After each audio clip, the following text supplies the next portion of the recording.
Alright boys, this one's been sitting in the comment section for way too long.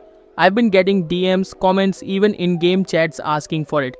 So here it is, the complete Delta Force mobile movement guide. And let me just say this up front. No, Delta Force doesn't have the flashy wall bounces or cracked slide spams like some other titles. But it does have some sneaky little tricks that if you learn them can turn you from an easy frag to a movement demon.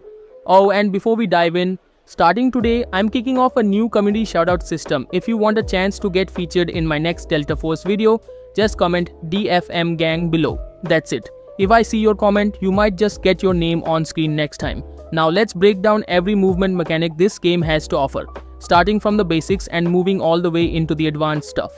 So let's get the basics out of the way. We've got walking, crouching, proning and sprinting. Pretty standard, right? If you've ever touched an FPS game before, you know how this works. But hold on, Delta Force does add a little twist with two types of sprinting, normal sprint and tactical sprint. Now if you're wondering why your buddy is zooming past you like Sonic while you're running like it's PT class in slow motion, it's because of tactical sprint. Tactical sprint is noticeably faster than normal sprint, and once you see them side by side, yeah, the difference is clear as day. There are two ways to enable tactical sprint. One is with a button, the other is through the joystick. To set this up, head over to your settings, go into controls, scroll down until you find tactical sprint activation warfare. If you choose the button version, you'll need to start sprinting first, then the tac sprint button will show up. It's not instant. You don't just pop into tac sprint mode with one tap. That's why personally I don't use the button option. I hate clutter. I keep it set to activate with stick. I push the joystick all the way forward and instant tac sprint. No extra buttons, no finger gymnastics. Here's a quick tip many players ignore. If you want to move faster across the map, switch to your knife. And not just any knife, use the base knife in your loadout. It actually gives the fastest movement speed. But don't get cocky with it. Don't be that guy who pulls a knife and runs into 4 enemies like you're John Wick. You'll just end up as free kill material. Know when to use it. Perfect for rotations or repositioning when you know the coast is clear. Let's talk about slide cancelling. Now, Delta Force doesn't have slides for every operator. In fact, only one character can slide. Yup, just one. But for those lucky enough to get their hands on that character, slide cancel is a must-know. So how does it work? Simple. You start your slide and mid-slide, just tap the crouch button. It'll instantly cancel the animation. This is super useful when you're sliding down slopes or getting dragged into unwanted movement. Just cancel out and reset. One thing though, it will leave you in crouch mode. So if you're planning to keep moving, make sure to sprint right after or you'll end up crawling into someone's bullets. Let's talk about jumping, or what some people call bunny hopping or jump shots. This is a movement mechanic that actually saves lives. Warfare mode is a sniper's paradise, and trust me, these guys don't miss. If you're walking in a straight line, you're already dead. But if you start jumping while moving, especially with random timing and directions, it makes it way harder for them to land those one-shot kills. Here's what I do. Whenever I turn a corner, I jump and swing my aim toward the expected angle. Most of the time, there's a camper lying in wait with his scope glued to the corner. Jumping into that peak gives you a split-second advantage, and that can mean the difference between first blood and last breath. Next up, drop shots. Now here's the deal. When you prone in Delta Force, you can't ADS. That means no scoped shots. You'll be stuck hip firing. But in close quarters, that's still viable.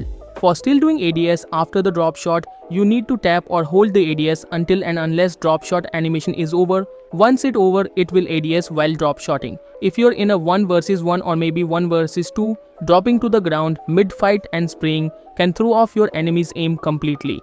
Just don't do it in mid or long range. You'll just end up lying flat with no kills and no clue what happened. Wanna look like a proper action hero? Then go for the dolphin dive plus drop shot combo. All you have to do is dolphin dive straight into the enemy and immediately prone. It's a flashy entrance and useful when you know the guy is holding a tight angle. Pop up, surprise him and turn the gunfight in your favor.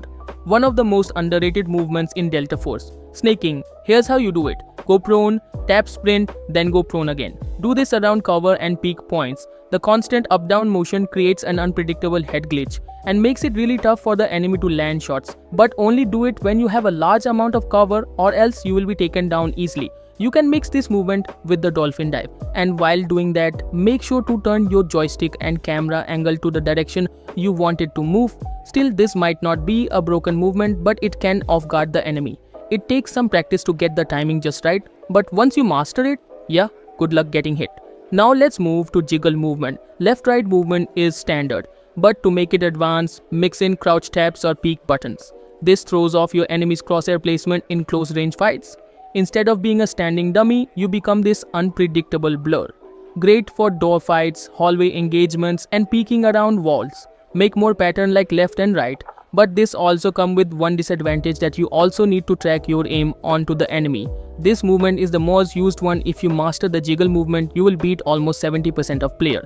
And last but not least, if you really want to enjoy all these movement mechanics, pick the right class. Assault class operators are built for speed and aggression. I highly recommend D-Wolf, Byron or the new Tempest operator dropping next season. All three are built to move fast, fight fast and win fast. And yeah, I've already covered what's coming in that next update, so if you want to get ahead of the curve, just click the video on your screen now. That's pretty much every single movement currently available in Delta Force Mobile. If the devs drop anything new, you know I'll be on it. But for now, start practicing these and trust me, you'll notice the difference instantly. You'll win more fights, die less, and yeah, maybe even look a little sweaty doing it. And hey, if you learned even one new thing today, do me a favor. Drop a like, hit that subscribe button and comment DFM Gang so I can shout you out in the next one. Let's grow the community together. As always, I'm too noob for you. Signing off, stay cracked, stay sneaky, and I'll see you in the next one.